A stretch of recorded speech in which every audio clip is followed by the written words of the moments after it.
you have said a good while ago, a very long time ago, that you did plan on releasing kind of open world areas for multiple different planets. So I'm not going to ask you to answer this one, but I'm sure you are probably looking at other planets for open world areas at some point in the future. What can I say? I can say that stuff for the very stuff is in progress that I think people will not expect us to do, and stuff is in progress that people expect us to do. So, we kind of have that double-edged sword where we want to continue to add things to the game that people love the game for, and then we want to add things to the game that people didn't know they wanted. And I think that's kind of the way we're working. And I would say from a development standpoint, we're definitely at a point where, we have things in the pipe that are the furthest out that we've ever had. So we have long-term kind of research and development happening, shovels in the ground for stuff that's, could be 6 to 8 months away. Right, which was before we never really had that. It was always like, okay, make the next thing, and then everyone make the next thing. Whereas now we have kind of groups staggered out, so we have a better release strategy. Yeah, because you have a history of kind of dropping stuff on us that I don't think anyone expected. Like when Eidolon first got dropped at the TennoCon that time when you first revealed it, no one expected that. Do you know what I mean? Because I can remember at the time there was all of the data mining going on, and he's managed to keep the whole thing secret. It didn't get nothing at all for it got released whatsoever. And then last TennoCon he's revealed the Railjack, which no one bloody expected either. Do you know what I mean? So yeah, I think that's always trying to kind of push ourselves. Yeah, well, that's a good thing. That's a good thing as well, Yeah, tune in to see what we're doing next, right? Yeah, exactly.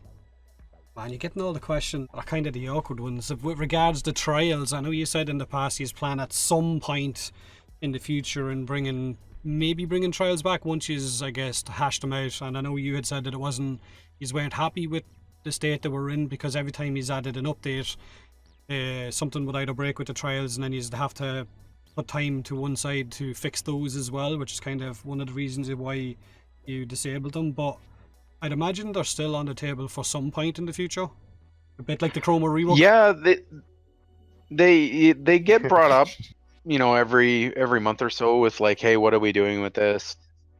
Yeah, do we have someone available to work on it? There's people internally that kind of want to bring them out and work on them. I think the problem with what we had out there was they were way too custom. There were these very giant custom levels. They had very specific scripting to them, and they were kind of fragile and kind of broke a lot. And there wasn't a really big player base for them because they were so specific and they were so kind of outside of. They were very guessed at what the designer's thinking, which I think is a kind of not a great direction.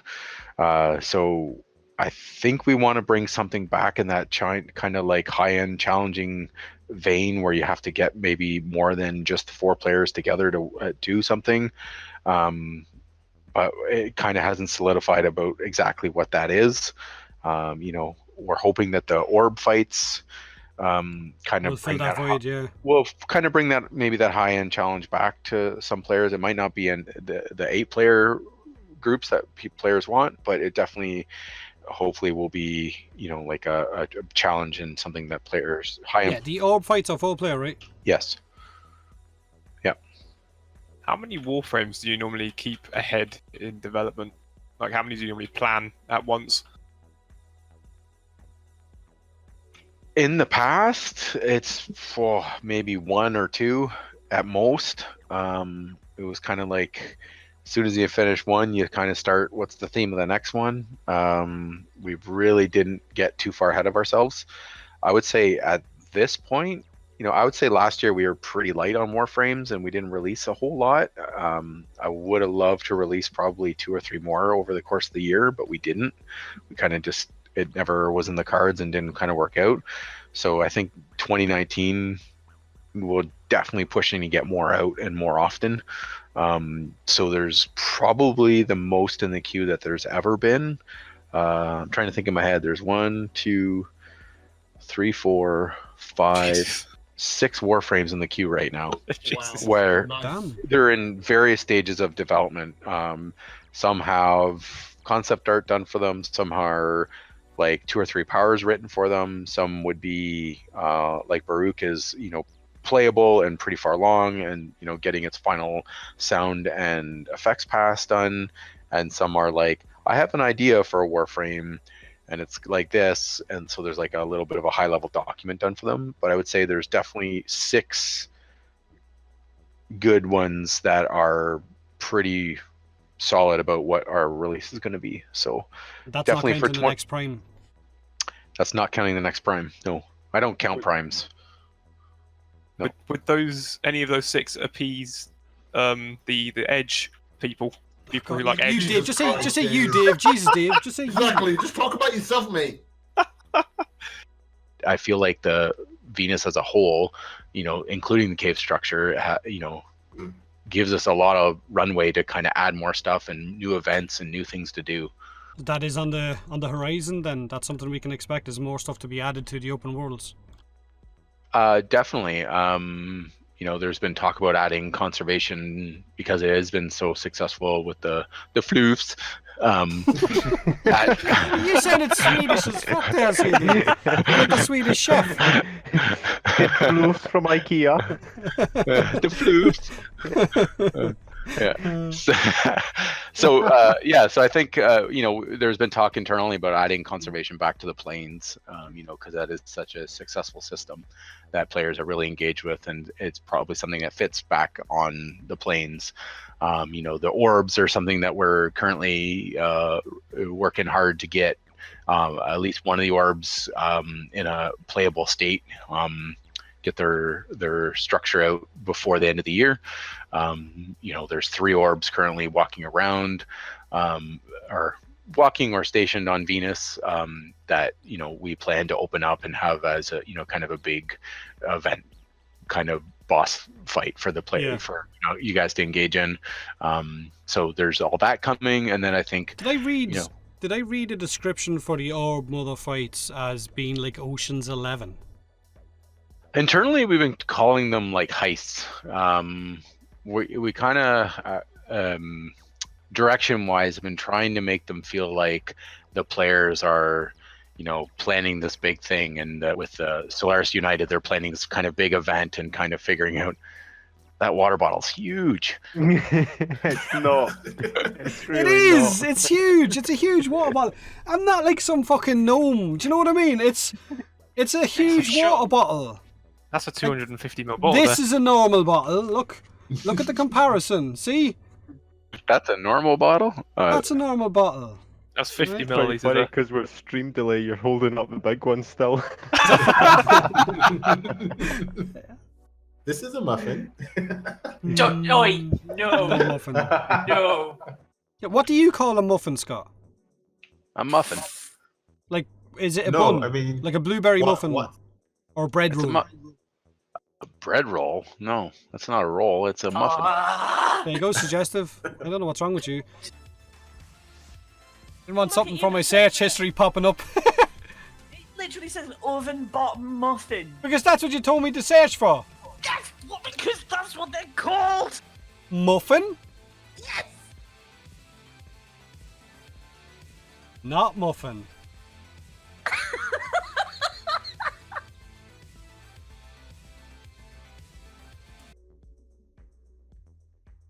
But anyway, what were you saying about the whole Orb Mothers? You're calling them heists internally. Yeah, I think it's more just, you have these great characters from Solaris United, and kind of, Ocean's 11 has, it's obviously 11 people, or that was the idea behind it. So there's these kind of, I think the characters behind it and the way the players interact with it, and trying to make it feel like a heist and feel like players are, learning about these things, and then they have to complete these things and tasks. In a maybe a very particular sequence or in parallel, in order to unlock them or to be able to even fight them. So it's something we're working towards and something we're trying to do. It's something that internally is kind of the goal. It's not going to be this side of Christmas though, right? That is currently the goal.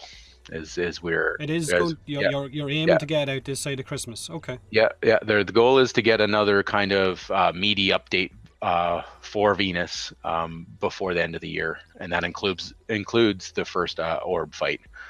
So there will be a series Oh, of. only the first one. So there's going to be okay. So when this update comes, I automatically thought that it was going to unlock kind of all of the orb fights. So it's going to be just the first one. No, I think like the Eidolons, we kind of pasted out. Yeah, so I think what we'll do is we'll kind of do the first one. You know, a lot of the orbs right now are, if they weren't turned off, are boss fight complete almost. You could fight them. Missing a few mechanics. We turn them off for thing because we want to build the lore around them, and we want to build the lead up to them as something kind of bigger for the community. So for this one, we will be one orb fight, and then we'll be kind of learning from that orb fight and that heist and what was successful and what wasn't, and then kind of create the next one.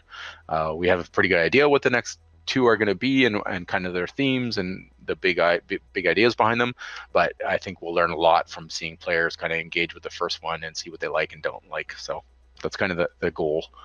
Oh, that's one question someone in chat's after asking you. When we spoke about the orb mother fights earlier, they're going to are they going to be? You're not going to be able to solo these, right? You're going to have to be in a squad to do them. I'd imagine.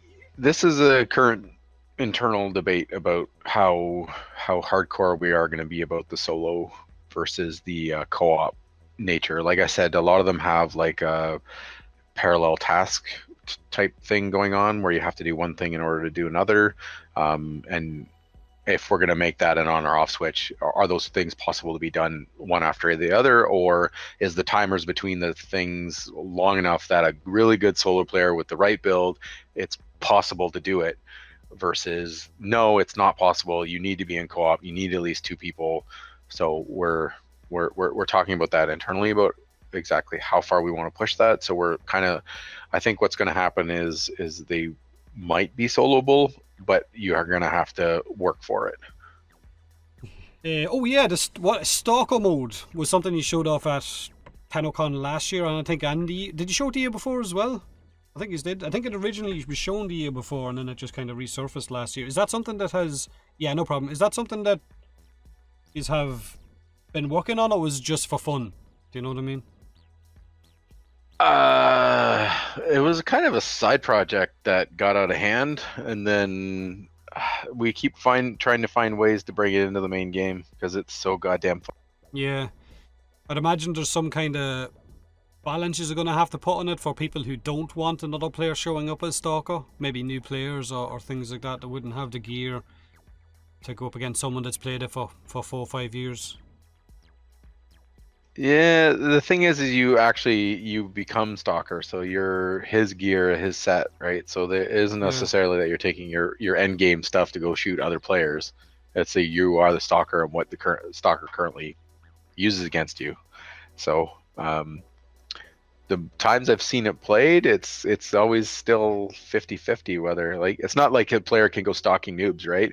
Because even in like Mercury and early planets, there's still veteran players hanging out there and playing. So even if you think, oh, I'm going to go to this node and go after this guy, it's like you don't know who you're going after.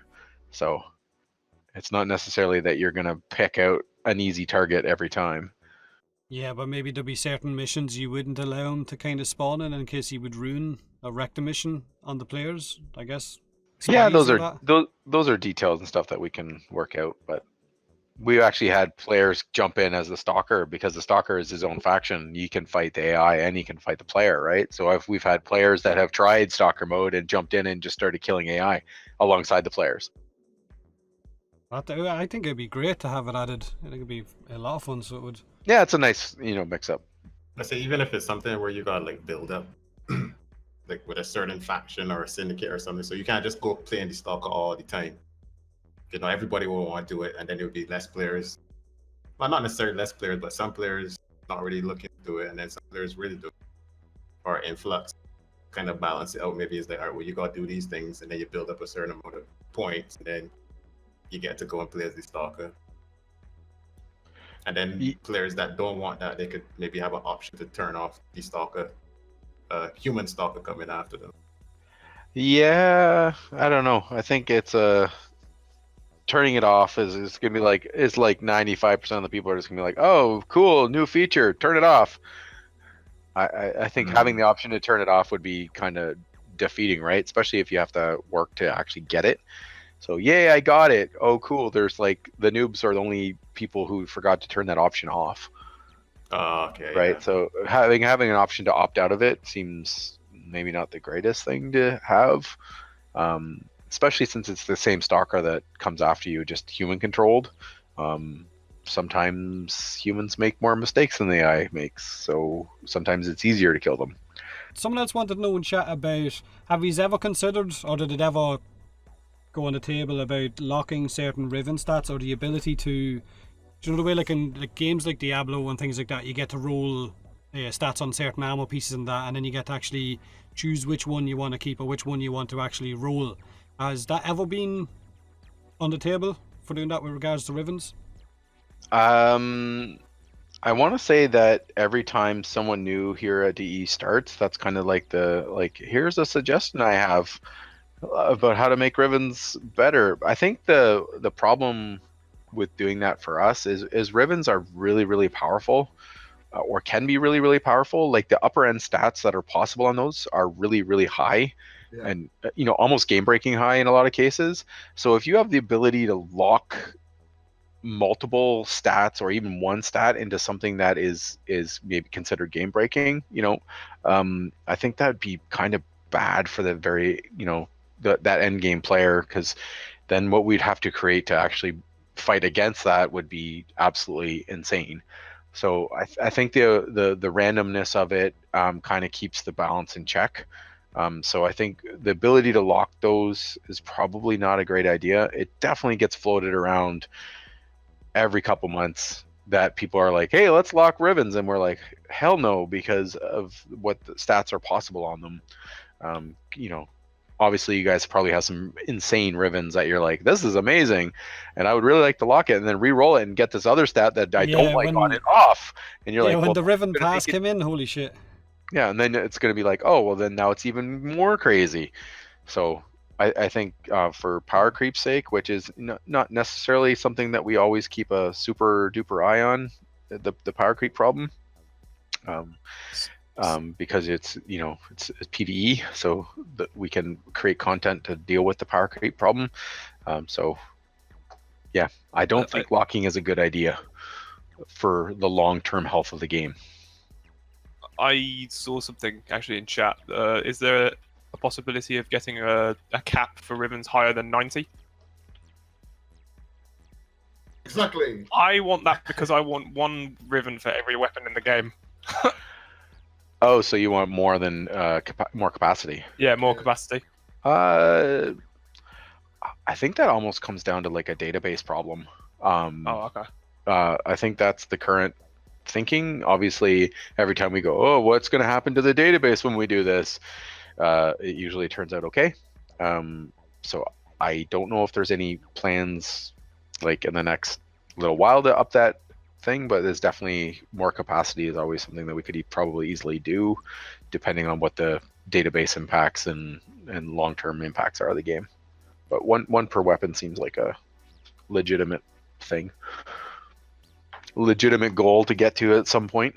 Oh, with the Riven disposition changes just after coming in, is it going to become a more regular thing with regards like the looking at the disposition of weapons? Because like when a new weapon gets added, it automatically has the neutral, well, more or less the neutral disposition, which means if you get a Riven for them, they can be insanely powerful. Yeah, I think there's a few people here trying to commit to making it a more regular thing.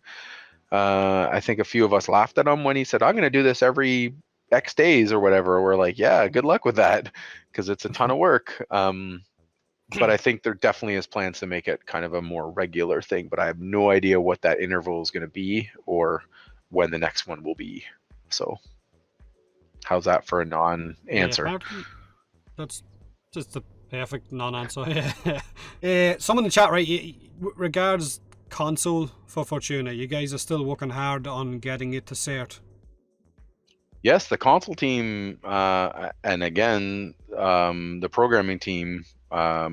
It wasn't just the console guys. It kind of everyone, a bunch of people jumped on to kind of optimize the game even further. And as much or as crazy as that is, they managed to. Steve's very also. I share an office with him, so I spend a lot of time with him. But he's very fond of saying, we're squeezing the stone again to see if we can get any more blood out of it. And it was always like, I'm pretty sure he told me like 5 years ago, it was like, no, that's it. We're not getting anything more. And then, every time we do something bigger or crazier, it's like, okay, it's time to squeeze the stone again. And the programming team here and the optimization guys and the console guys managed to find more and make the game run smoother and faster. So there's more optimizations that have been done for the consoles to make Venus run at probably, I'm not going to make any promises, but a very pleasing frame rate. So they're working really, really hard to get that to cert. I don't even know if we've announced the date that it's going to cert or not yet. But I know it's very far along, and they're into the nitty gritty of making sure that it runs at an acceptable frame rate. The bugs are basically trickling in at a very slow rate because there's not a lot left. So I think it's getting close. Whatever happened to the giant two-handed sentient Nikana? The Revenant's Blade, was it? That was Melee 3.0. I think Melee 3.0, yeah, that was being held back from Melee 3.0. Is that this side of Christmas or after Christmas? I think we already said that Melee was pushing into next year. Yeah, I think they said the last dev stream. It kind of makes sense them bundling that with Melee 3.0 because they'd release a new weapon type with a new stance, and then they'd only have to rework it to work with Melee 3.0. So yeah, I think that's the thing. Work. Yeah, I think Melee 3 got to a certain point enough that we really wanted to kind of figure out what we wanted to do with Melee, and I think once we have a better idea of what we want to do with Melee now, I think it's caused a bunch of rework because there's so many stances and there's so many attacks. Joe went through and spent I think almost 2 months going through every stance and every attack and every combo to make sure that it all aligned in a very specific pattern and a very specific way to kind of unify things, which was great and I think fits still. But there's things that we're dropping into the new Melee 3.0 that is causing another kind of revisit of all those stances to make sure that it kind of is up to snuff with what we're looking for. So that's the kind of story and the history. Someone in chat wants to know, is there any chance for more ancient Tenno or Orokin sports like Lunaro? Well, there's not a lot of people playing Lunaro right now. I don't think it would be super wise of us to spend a lot of effort and time towards that. Right, like we kind of try experiments, right? Like we try different things and we try different game modes and we try different, things, and we kind of go where the players go, and try to make more of what the players are looking. We're also trying to push it, so we're also trying to find things that the players don't know they want. Lunaro was probably in that vein. Like, why don't we try this and see what happens? It was popular when it first kind of came out, but then it kind of quickly died off as this, the exploits and stuff. I think there's still kind of a small group of people that kind of want to readdress Lunaro specifically and try to resurrect it into something that's maybe has a longer tail and more people are interested in playing, like K-Drive races against other players. Yeah, something like that. I think Rebecca was suggesting in one of the Slack channels here at work that she was like, how about Lunaro on K-Drive boards? I was like, oh god, here we go. Oh, geez. Was there not talk of making one of the Lunaro things as a weapon? Yeah. Yeah, we had it working. The problem is the ball would get lost really easily. You get caught in geometry, and Lunaro arenas are very purposely built to make sure that the ball stays in play. And then when you take that physical ball and start bouncing it around, geometry that was never ever meant to have something like that bouncing around it, it leads to like, where did my weapon go? And then it's like, okay, do we add recall to it? How does the recall work? It's probably something we should readdress and bring back. It's just, it hasn't been. Kind of like the Ferox when you throw, isn't it the Ferox you can throw? Yeah, Like there's quite a few of the spear guns. The spear guns, that you can throw them and then they'll recoil. You can recoil. Yeah, them, you yeah, can just yeah. run over them, Same with the kill them. glaives, right? We have similar mechanics. I just don't think there was a lot of will to kind of spend the effort to finish it off. Make the Lunaro ball you throw explosive. Then you'll watch all the players jumping at it. Yeah, make it big AOE and everyone will love it. And and make it one of the little small floofs. Make it a pobbers, an explosive pobbers that you throw. That's it. That's it. You've got a weapon, so you have people. What are we throwing again? But you have to go out and hunt the pobbers. Oh, but what kind of flute? Yeah, I'm not saying.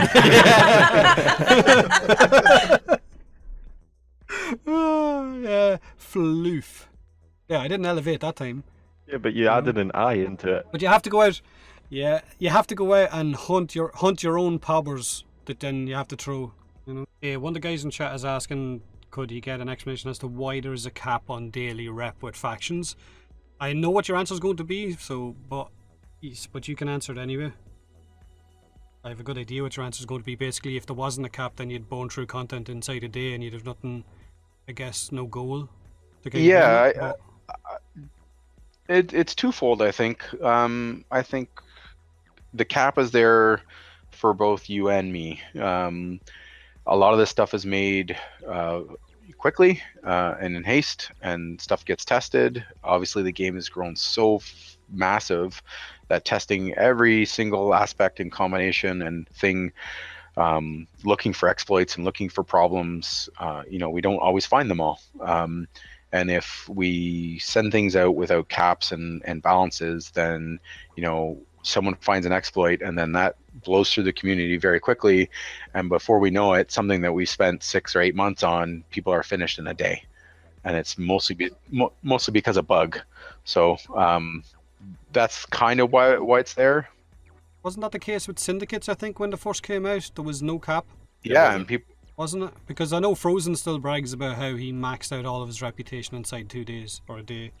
Yeah, because there's like even the K-Drive races, we put them out this time you don't get any rep for them, and you look at the leaderboards and you're like, how are these people getting these massive scores? And we actually had a guy submit a bug, telling us how he's doing it, and it was just like, it's really simple. You can just mash on the X button, and it recreates a race multiple times if you have a really, really high lag situation. So super high lag situation, mashing the button equals create, 15 copies of the race, and then run the race, and you get triple the score, 15 times the score that you possibly could with before, right? And internally, we didn't run into that problem ever. So if it wasn't for caps and balances, that person would have maxed out their entire rep for the entire syndicate in one K-Drive race. Yeah, and then it ruins the experience for them, right? And so also the caps, I think, sit as a bit of a moderator as well, I would say. So people don't sit and burn out on content and go, thanks DE for making me grind this one thing, for 70 hours because I could, right? With a cap, you're kind of like forced to kind of move on and try something different for a couple hours or do something different and kind of experience the rest of the game that we've created. No, see, the other thing too is like a lot of players like to be first. And a lot of people don't like to hold back on things, or they think that they're going to get left behind. So you try to rush through and just do as much as you can, but you don't really sit down and take the time to, for a lack of better words, smell the roses. Because when I played, when you're going to ORB, I was completely amazed by the cave structure. I was like, holy crap! It was a whole different level of doing it, how it was in the open world. Like, it was a step up from like the plains. Oh yeah, the team that worked on the caves, they killed it. Like, even when I was working on Venus, I would play through the level, and you kind of stay on the landscape and kind of test the things that you're testing, and you don't realize that the team that worked on that basically created it feels like as much content on the underneath it as it is on the surface. And it's stunning the amount of stuff that they created. And that's why, like in the last dev stream, I was kind of saying that Venus feels like a blank canvas, like a starting point in its current form, because there's so much space that we haven't really exploited and given a good reason to exist, for different quests or different bounties or different, mining or specialized stuff, like putting conservation in the caves is one thing that is being done so that they have something unique in them. Someone else wants to know, is there any chance of a sword and shield Zaw? Man, I'd love a sword and shield Zaw myself, to be honest with you. Or gunblades, or I've heard multiple, because the Zaws are very popular, and I've heard multiple ideas about bringing in new pieces and types into both the melee and the secondaries that we have out. So I definitely expect there to be like an add-on edition where you get, a couple more pieces for each. So a shield might definitely be possible to be put in there. Big ass tower shield and a flail. Yes. A flail. Yeah. Will Zaws ever allow you to use different skins on them? Actually, that was brought up here at work very recently, and I think there is some R&D work going into what it would take to kind of let custom skins work on Zaws. So no guarantees, and I'm not sure exactly how that system would work, but it definitely was something that got brought up recently about adding it into the game. So, because Zaws are really popular, and obviously Fashion Frame's really popular, so meshing those two things is probably a smart idea for us. Yeah, someone in chat wants to know, are they gonna spend more time refining the game and maybe slow down pushing out new content? The thing about that question is, I think there's two sides to the Warframe community. There's the ones that want content now, and then there's the ones that want everything to be refined. And when you address one side of it, the other side goes a little bit kind of crazy. And then when you address the other side, then it flips around to the opposite. So it's kind of a hard balance, I'd imagine, for you guys to maintain. Yeah, I would say we split our time pretty evenly, refining old systems and refining old tile sets, and even doing frame reworks, and adding new stuff.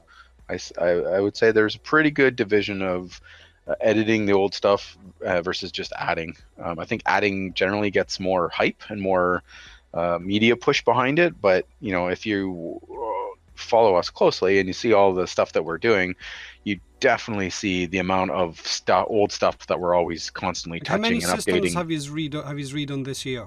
The pistols, the primaries, the corpus tile set. Well, I can't remember. There was a few others. They did quite. And then various frame reworks that have gone out. Yeah. Like Shrine of the Eidolon did quite a few, like Atlas and Zephyr. Even UI rework as well. Wasn't that this year? Yeah, and I think there's a pair coming out really soon that Rebecca's been trying to push out the door with the Titania and Nyx as well. Yeah. And Nyx, yeah. The Grenier tile sets as well. Yeah. I think mostly she wanted to get Nyx out because I kept trolling her about it's her favorite frame, but she has no idea how to fix it. So. Well, since you've segued onto this about favorite frames, what about Chroma? You know that John is Hydroid, right? It's not Hydroid. Shut up, Dave. He loves Hydroid. Loves gifts at Hydroid. It hurts. Stop! Don't start that. Stop! He's ruining my moment. He's ruining my moment. I want to talk about Chroma. I think he needs more Krakens as well. I don't think he finished leveling them all. Shut up, you. I know at some point in the past, you did remember. I don't know if it was a Dev Stream 100, but you did say that Chroma would be getting at some point in the future, which could be literally any time, another kind of more extensive rework because you weren't happy with where he was at the time. You did mention the calculations on how his damage multipliers were a bit crazy, and you have since addressed or fixed the issues that he had with regards to scaling and how he could one-shot certain things. But do you plan on ever going back to him and looking at his ability set? Because at the minute he's kind of like press 2, press 3, run around, kill things. And that's kind of what the majority of the community use him for. They don't use his 1 or his 4 that much. Right, which I think, unfortunately, probably could label that onto a lot of Warframes, that, specific powers have become kind of the core of their ability and the core of their usefulness. So maybe one or two of their powers don't end up being used all the time, whereas you have the one or two that are a core to use all the time, make up most of the frame. As far as going back and reworking them, I can give you the standard answer, which is eventually yes. We kind of always do. Currently, I definitely have nothing even started to be written. That doesn't say that Pablo helps out with Warframes quite a lot now. Same with Rebecca. They're very passionate about the balance and making sure that the older frames keep getting updated. So both of them could probably have a document started with like, here's my secret rework, and then Pablo likes to spring those things and say, hey, here's the next thing I'm going to torture myself with. So he likes to put out stuff and then jump in the pond, which I appreciate the fact that he's willing to jump in there and help me, because every time we add one, the workload grows and the amount of work to maintain it grows. So having extra hands has been very helpful over the last year. So definitely it would probably be done. Maybe it would be nice to get to it next year, but if I told you a date or time or something, I'd be lying to you. No, I demand a date or time. Date or time. Well, do you want me to lie to you? Yeah, Probably best. you're That's all what we you're do. all right. Yeah. Thanks. Everyone more or less thinks that whenever anything gets reworked or anything gets done, it's always Scott. Do you know? It's something that I've noticed in the comment section. When anything gets changed, it always kind of falls on you. Early in the project, it was like, I'm responsible for everything you love and everything you hate about Warframe simultaneously. Yeah. So it's not always just me. I just kind of generally I would say the shit filter. Things could generally get passed by me with asking for like, hey, can we do this, or can we go down this road? And I say yes. And since the game has grown so big, I generally kind of let those people that are passionate about working on those things kind of push them to their conclusion. Like Pablo and Rebecca, like I've said multiple times now, love to rework stuff, and they've kind of been pushing that agenda behind the scenes here.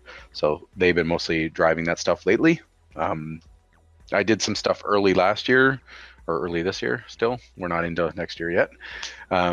For early in the year, I did a bunch of reworks, and then I kind of went on to new stuff with Venus coming and whatever. So yeah, because like I said, nearly any time anything gets tweaked or fixed or nerfed, as we say, even if something's damage is too high when it initially gets released, when it gets changed, automatically my comment section is just, oh, this is Scott's fault, all this, which is kind of it's always kind of felt a little bit unfair, because a lot of them I guess they don't understand that there's other people working on it, and that isn't all solely down to oh you, yeah, you know? it's not all me by any stretch of the imagination. There's so many people that work on this game and have input into it. It's that's what I think what makes it what it is. If it wasn't for everyone's contributions, I don't think the game would be what it is. We kind of created a framework, and over the years we've just continued to build on it and add to it, and I think that's how it's grown. A lot of the ideas come out of the community, or some random person here is like, hey, what about this, or what about that, or hey, I'm watching you guys, or I'm playing the new frame that's about to go out, what about this idea? And we're like, oh man, why didn't I think of that? That's really cool, let's add that. So it's a lot of that stuff just comes out of feedback internally and externally, and just making sure that we're listening and taking the good ideas. So that's kind of why I call myself just like a glorified shit filter. So I just kind of pick and choose the ideas that seem to fit, and let the people that are passionate about it work on it. What was it like after the dev streams, like when y'all first started doing them? Because one thing I know is that a lot of game companies weren't doing that. A lot of developers weren't going on to dev streams and talking about their games. And Warframe was probably, I think Warframe doing that was actually one of the main reasons why I got onto Twitch, and then started watching other Twitch streamers. I was like, oh wait, developers talking about a game. Let me see what's going on. Live interaction. Like, what was the feeling like when y'all first started doing that and ended the stream? Well, we did the very, very early on. We had those like kind of Dev diary. Vidoc dev diary type videos that we did. Mhm. And I just remember, like, if you look at those, I'm just like shaking like a leaf. I'm so nervous in those because I remember I'm you just, talking about this at DevStream 100. yeah, I'm terrible on those things, and I spend a lot of time, just very nervous about being on there and having to do that.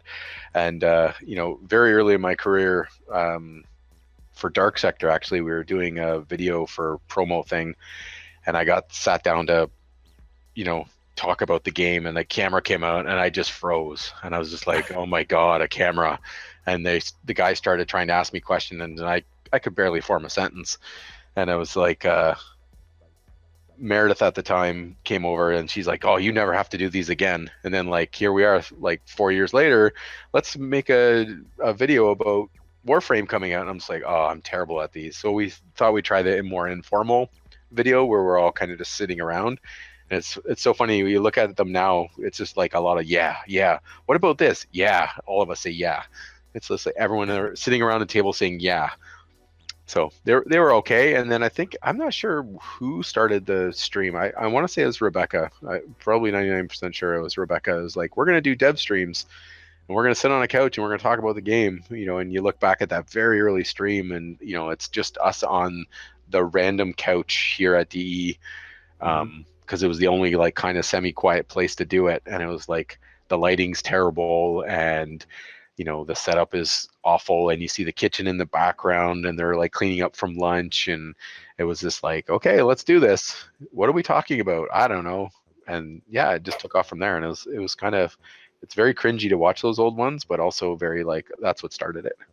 But now you have upgraded to the proper kind of studio room and the whole lot, haven't you? You have moved to places, yeah.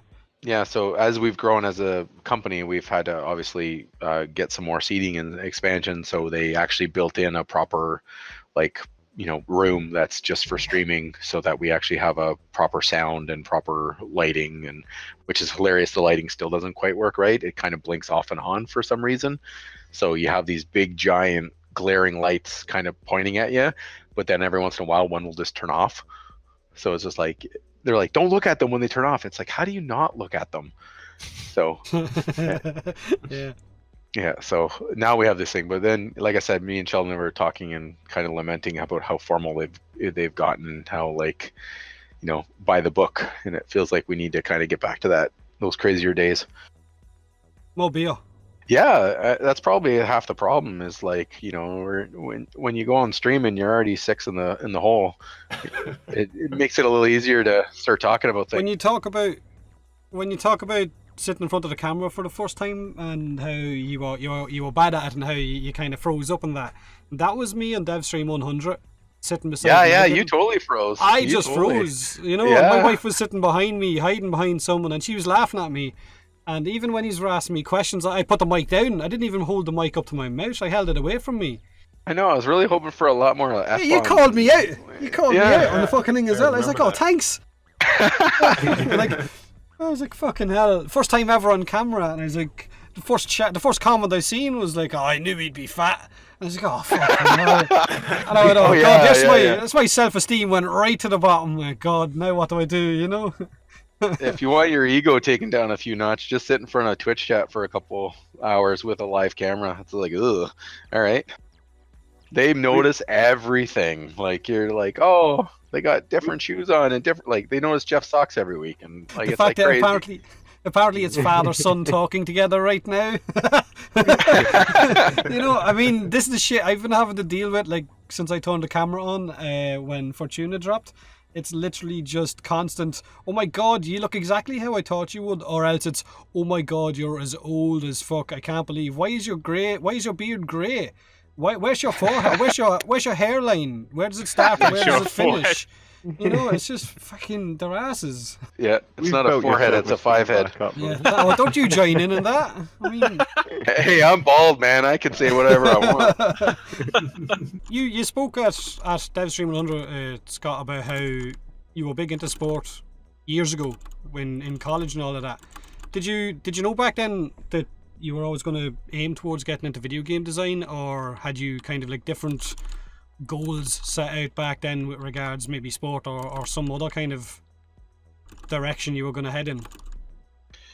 I started out basically as I kind of did level design for like Quake 1 and Doom and that sort of thing at home by myself. Just, hiding in the basement, making levels and learning how the engines worked. And I worked on some mod stuff and community stuff for a while. And then when it came time to go to like college and stuff, I was like, well, like I like computers and I like programming because I did programming in high school. So I was like, I'll go in for computer programming. And then I realized that there's like the Y2K bug coming up, and the college program was all designed for us to fix all the Y2K problems that were going to show up. So they were teaching us all these archaic languages that were just like, does anyone even use this anymore? And they're like, well, when the Y2K bug hits, you're going to be in high demand. And I was like, yeah, okay. So anyways, I got near the end of my 3-year college thing, and they wouldn't let me finish the course because I hadn't completed a first-year course. And I kind of ended up having it out with the course director. And she told me that I would never, ever have a tech job. I would never have a job in tech. So I was like, okay, that was on Monday. And then I kind of went home and went, oh, fuck, what have I done? And started to try to figure out what I was going to do with my life. And I actually had come up with a friend who actually works at Digital Extremes right now as well. We help in-house test Unreal back in the day. We went up to the Waterloo offices at the time, and we tested Unreal for a day, and kind of met the team at Digital Extremes. So this is when they were finaling Unreal, so they were all tired and burnt out. And so I knew Digital Extremes was kind of like local to Ontario. So when I got home on Monday after, trying to figure out what I was going to do with my life, I was like, well, maybe it's time to submit my resume and see if I can make a go at making video games. So I submitted my resume, I think on like the Tuesday night. I polished up what I had and kind of packaged up my Quake 3 levels and sent it off to them. And then I got an email in the morning from, it was the boss's wife. And I was like, oh my God. She was like, oh, this is really nice. Thanks for applying. It kind of felt like a form letter. And I was just like, wow, I just got blown off by the boss's wife. Well, I guess what else can I do with my life? Wait, what? Yeah. Phrasing. Yeah. But terrible phrasing. Anyways, carrying on. A couple hours later, I got an email from the lead level designer at the time, and he wanted to have an interview. So I drove up with on a snowy Sunday morning, and I was driving up to the DE offices from my. I used to live in Peterborough, which is about 3 or 4 hours away from London. So I drove very early in the morning to get here, showed up for an interview, and my interview, basically I sat down and deathmatched with the other developers at DE in my own levels. So it was Yo, that's so cool. playing for your job almost. Yeah. And then we went out for lunch, and then it was like, hey, we want to hire you. And then so by Sunday, I basically had a new career starting, and they basically said, you have 30 days to learn Unreal, or else we're gonna have to let you go, because I had no Unreal experience at all. No pressure. So I just basically buried myself in an office, back office, no windows, no nothing, right next to the bathroom. It was kind of awful. And there's no heat. Like the building at night, I think the heat turned off, so it got super cold at night. So we were like under a blanket with like candles, working really late to try and learn Unreal for Unreal Championship at the time. So that's kind of how this all started, and then slowly just kind of worked my way up and took on more responsibility. That's kind of crazy though, that your interview was you playing the levels that you actually designed. They didn't say to you, right, listen, if you lose against us, that's it, you're gone. No, they didn't say it that way. They made like laughs and chuckles about it, but it was more like they just wanted to play the levels themselves and kind of get a feel for like, how they played.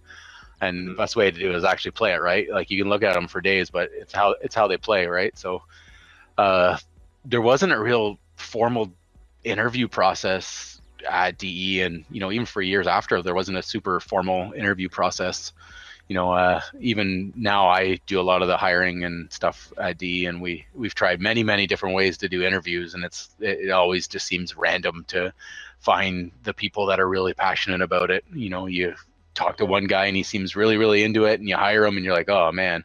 And then you hire one guy and it's like, I have an interview I did. I basically walked in and said, I'm too busy to do this interview.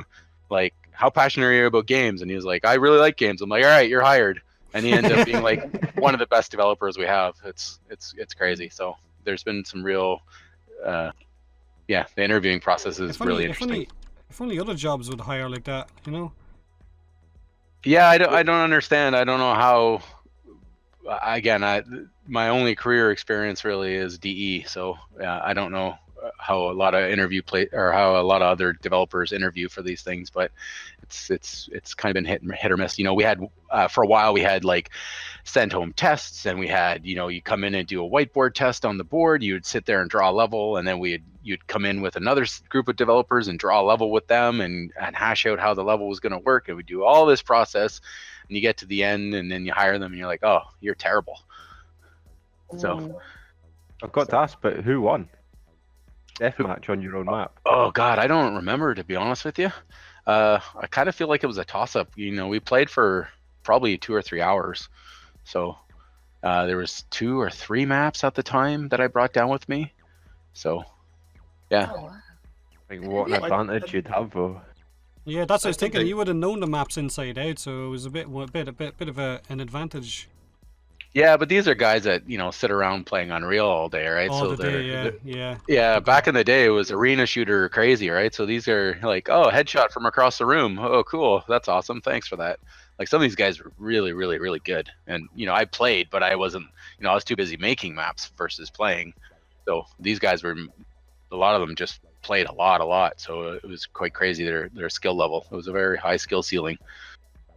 I think that approach that they had with you is far more interesting and rewarding though for them, because they get to know who you are, because like games are very social. You know, you play, you get to meet people, you know people. So like, I wasn't exactly shit talking them when we were playing though. I was just like very quietly sitting in the corner playing. mm-hmm.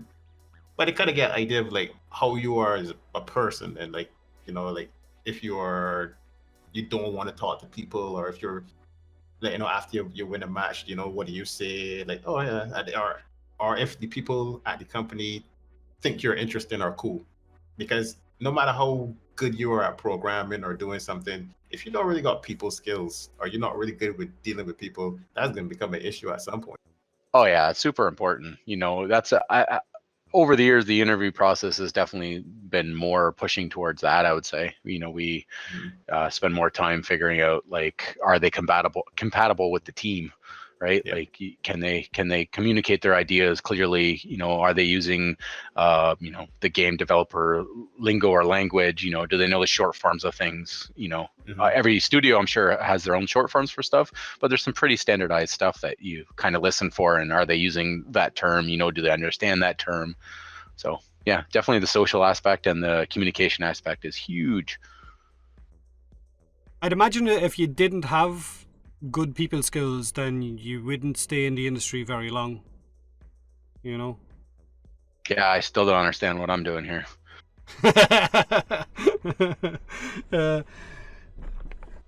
You ever find yourself looking back, like how you talked about, you look at like that old table that you made and how your skills in terms of, you know, doing that woodwork have improved drastically? Do you all find yourselves looking back to when the game first came out and how it looked then and how it looks and plays now? Oh yeah, the amount of things we've learned, I think, from working on this, you know, working with a live community, working on a game that's living and breathing and affects people's day-to-day lives, you know, looking at what I thought was cool when we first started working on the Warframes, you know, and seeing them now and going, wow, that was kind of lame and needs to be better. Yeah.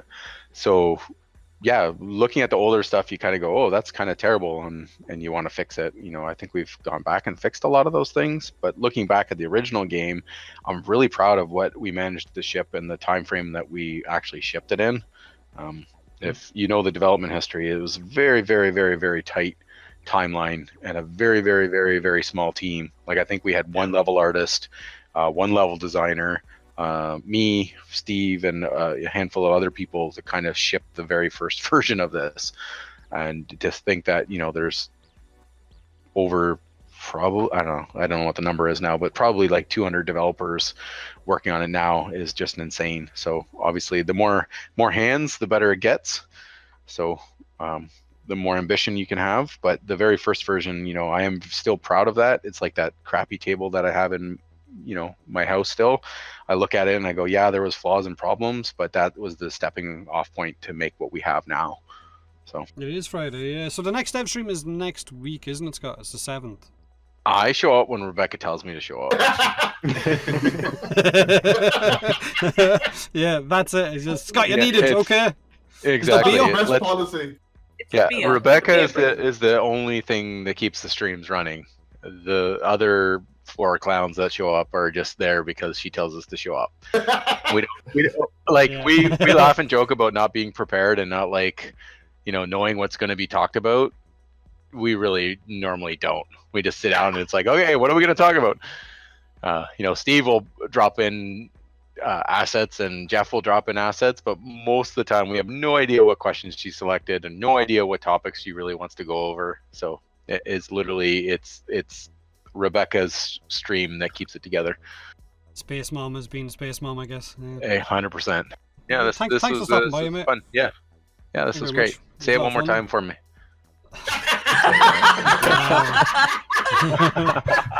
Come on now, son. I'm not a performing monkey. That's not what this is. Do you know what I mean? Right, let's talk about the floofs. Floof. Go on, Floof. Go on. There we go. Perfect. Thank you. Thank you very much, Scott, for joining. Much right, appreciated. Guys. You guys have a great day. Yeah, likewise. Cheers. Yeah, we'll have to do this again. It was fun. Yeah, definitely. We'll see how much trouble I get in afterwards. Yeah, you won't be allowed. You won't be allowed next time. Nah, it's fine. I didn't say anything too bad. No. Hopefully.